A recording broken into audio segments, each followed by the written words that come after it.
Нас уже зовут, что пора употреблять хавчик. Так, ребят, мы пока что идем на короткий перерыв. Напомним также, что скучаем по Георгию Яскину, который тоже должен был быть здесь, но, к сожалению, такие были обстоятельства. Георгий с нами душой. Да, и напомню, что у Гоги еще шоу-матч, не забывайте, он играет там в финале. Наляпано.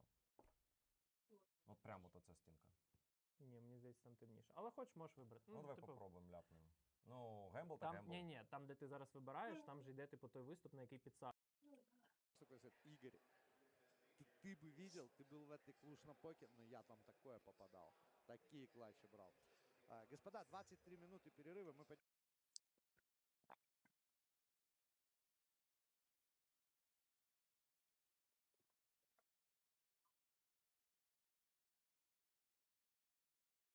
خانم بزن محمد با تو pinçitaş pinçitaşı 36 kvadrat 46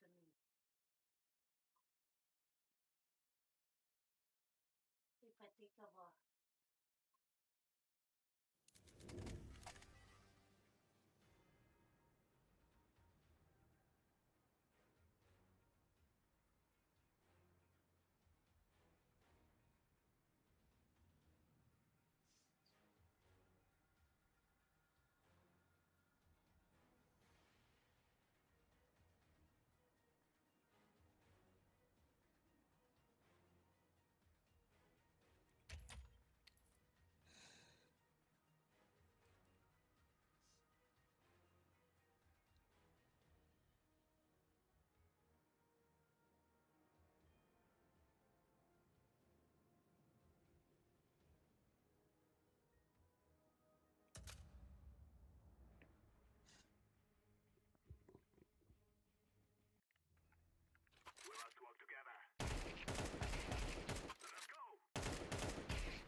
Пойдем перекусим и вернемся к вам сюда. Пока что оставайтесь с нами, далеко не уходите.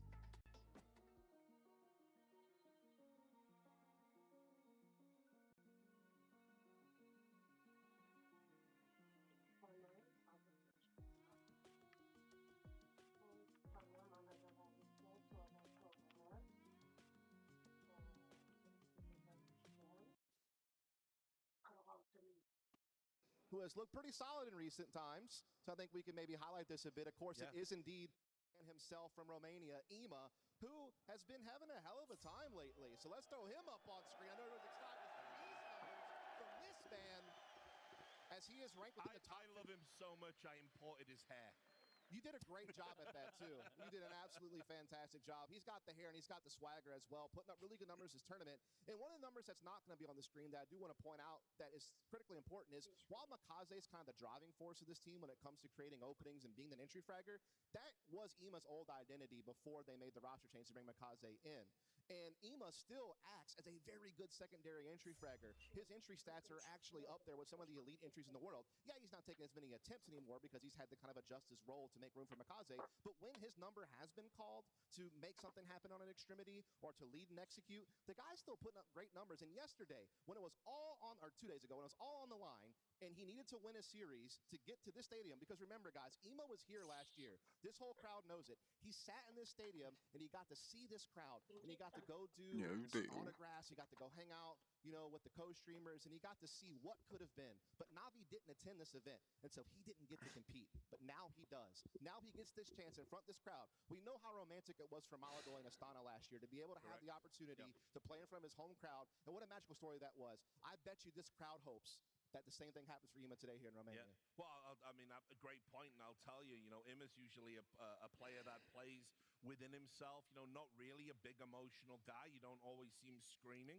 He punched the table in joy if indeed if you can punch things in joy, I don't know. But just at the prospect of getting through and playing in the playoffs, and that's how much it meant to him to be here and to have that opportunity. My worry is that, and I don't know if we can bring it up again, but if you look at the NAVI journey here, there's something off with the vetoes. I do need to telegraph this for everyone at home. We all love Blade. Blade is one of the greatest coaches of all time, if not the greatest. But if you look at their map picks in some of these series, they lost them.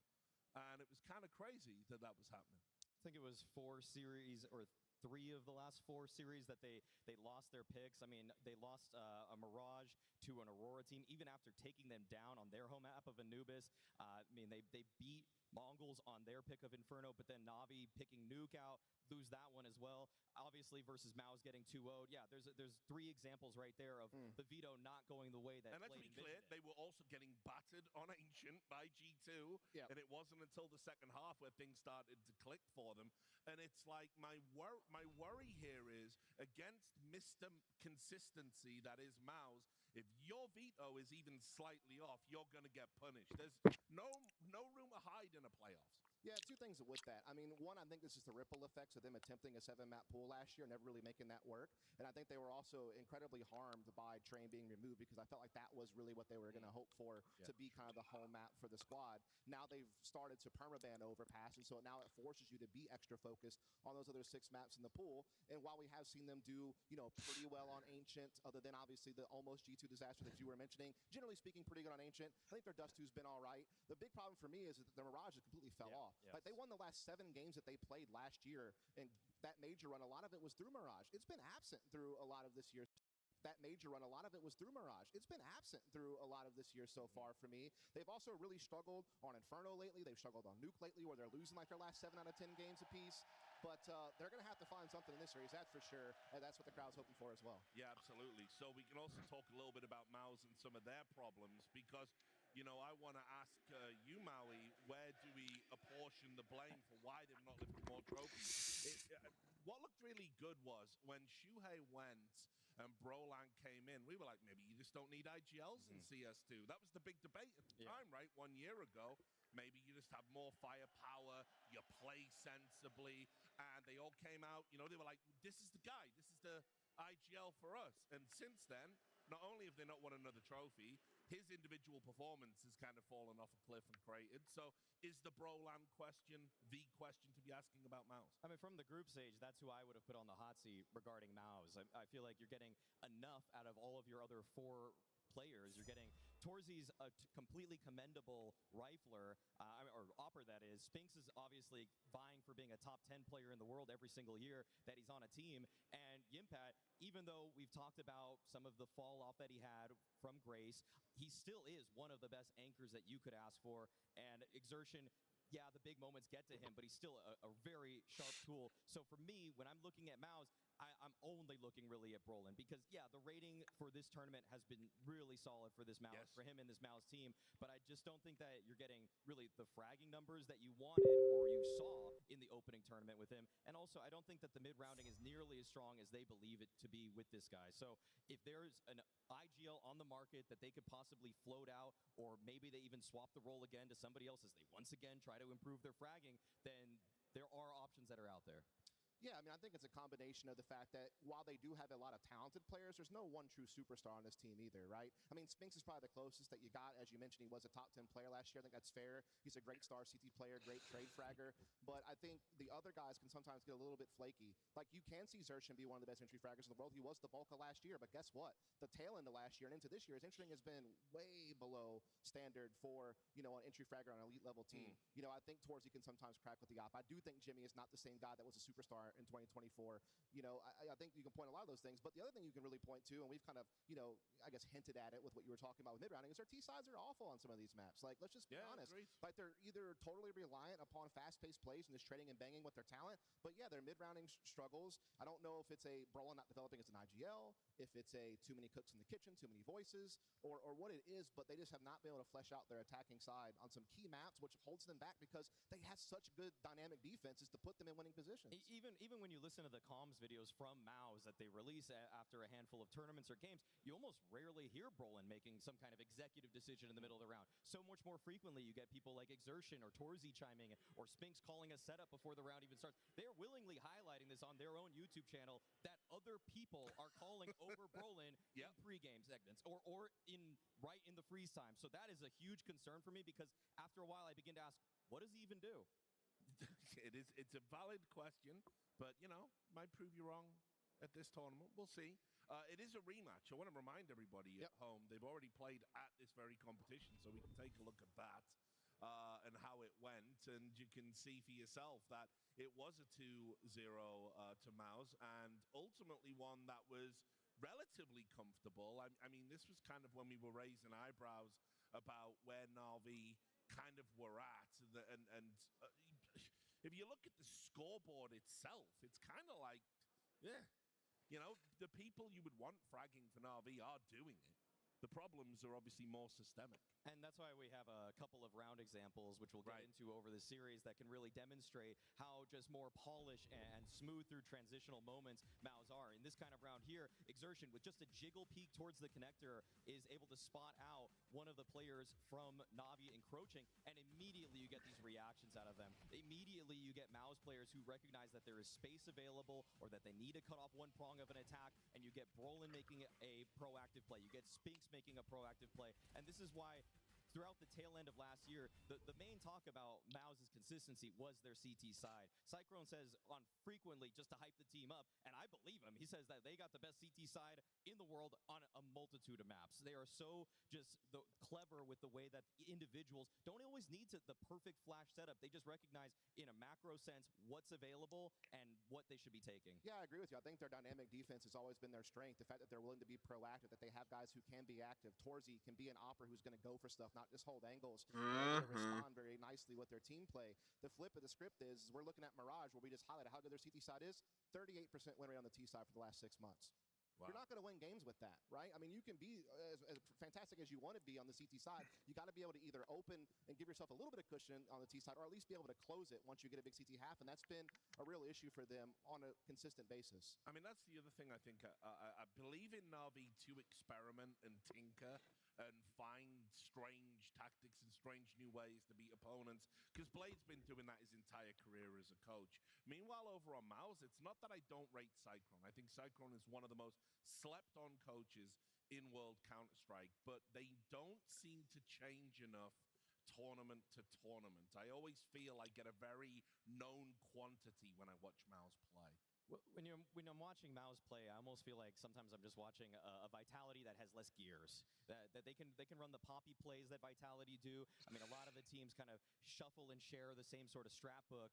But then when you get a round that's kind of based off of some lurking piece, someone that's, say, a ROPS equivalent on the MOUZ side, you would probably look to Yimpat, and occasionally lately he's popped off with little kills out of, say, Halls on Inferno, but it's not nearly as frequent that he's just holding space safely, which can then lead to Brolin going back and forth in the middle of a round. It seems very map dependent, you know, like I feel like on certain maps they do have it together where they're able to gather up and trade efficiently, they scale properly, the spacing's really good, but again, it's not widespread enough throughout the rest of the pool to have enough maps to win, particularly best of 5 in a grand final. But even in some best of 3s, depending on who you're up against, you may not have an opportunity to pull out your trump card, which is Overpass, which is like one of the maps besides Inferno that they are really successful on a consistent basis. So it is just a situation where they contrast so much from game to game. It's just not consistent enough, in my opinion. Yeah, and look, the other big question about MOUZ that, you know, we kind of alluded to throughout, it's a similar issue to Falcons for me. I think that when it's a group stage, it's fine, unless it's Vitality, of course, in which case all bets are off for that one. But generally, even if they play theoretically better opposition in the group stage, then, you know, it's okay. You get into the stadium, you get the crowd behind you.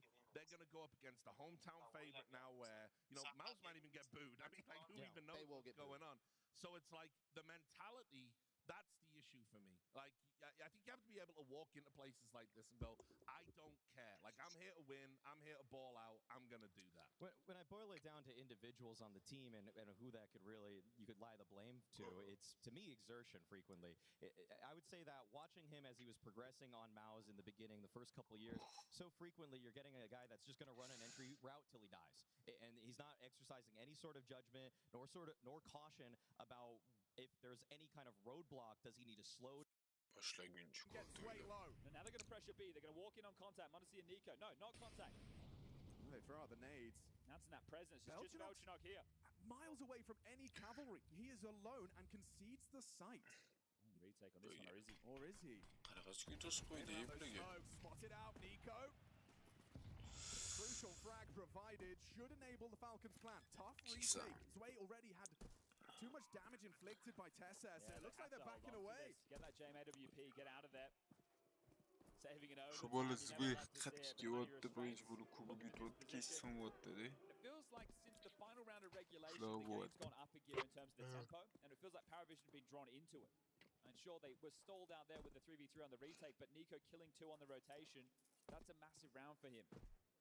Having some impact, making things a whole lot tougher for Paravision. If you let them default, if you let them retake, with the fundamentals in play, you can see how polished they are.